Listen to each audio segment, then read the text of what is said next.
Être la petite fille du roi, mais aussi la fille du futur et la sœur du suivant, n'est pas un rôle à prendre à la légère. Du haut de ses 8 ans, la princesse Charlotte semble déjà en être bien consciente. Toujours souriante et sage quand il le faut, la petite de Kate Middleton et du prince William apparaît comme un exemple à suivre, tant son attitude pendant les cérémonies et sorties officielles de sa famille est irréprochable. Et comme le rapporte le Daily Express ce 14 juillet, ce statut comporte ses avantages. Pour le jour de son mariage, l'aîné du prince Louis devra ainsi décider avec attention la tiare qui habillera son visage. Les choix sont nombreux et tout chargés d'histoire. Le jour J, Charlotte pourrait porter le diadème halo de Cartier, comme sa mère Kate en 2011. Le roi George VI est à l'origine de ce bijou d'exception. Il l'a offert à la reine-mère comme cadeau de mariage en 1923. L'aînée des enfants du couple, la princesse Elisabeth, future reine, en a hérité pour son 18e anniversaire.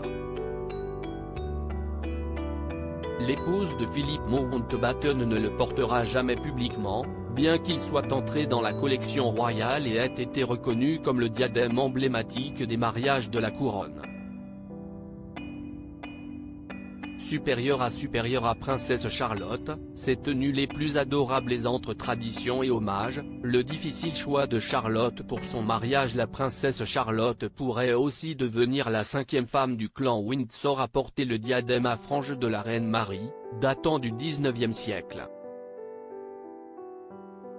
Celui-ci a été arboré par Elisabeth II le jour de son mariage avec le duc d'Édimbourg, en 1947.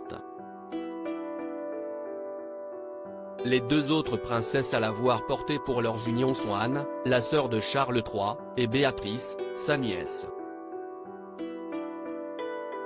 Ce choix de Charlotte pourrait ainsi être hautement symbolique, comme un hommage à sa défunte et désormais mythique arrière-grand-mère. Autre possibilité et autre hommage que la jeune fille pourrait plus tard choisir, le diadème Spencer. Celui-ci n'appartient pas à la famille royale britannique, mais à la famille de Lady Diana, sa grand-mère disparue en 1997. Cette dernière le portait régulièrement lors de réceptions. William est très proche de son oncle et a demandé si la tiare de sa mère pourrait être offerte à Charlotte un jour. William est tout à fait conscient que le comte a ses propres filles, mais les deux ont convenu que la pièce emblématique de Diana appartient à sa première petite fille, a révélé un proche de l'aînée de Lady Di à Goody to Know. Enfin, la princesse Charlotte pourrait choisir le diadème Cambridge Lovers Knot, porté lors d'événements publics et particulièrement apprécié de l'actuelle princesse de Galles. Réalisée en 1914 pour la reine Marie, cette tiare s'inspire de celle que possédait sa propre grand-mère, la princesse Augusta de Hesse. Ce bijou, issu de la collection privée de la reine Elisabeth II, est par ailleurs indissociable de Lady Di depuis qu'elle a dit oui au prince Charles avec, en 1981. Crédit photo, bac gris du SA.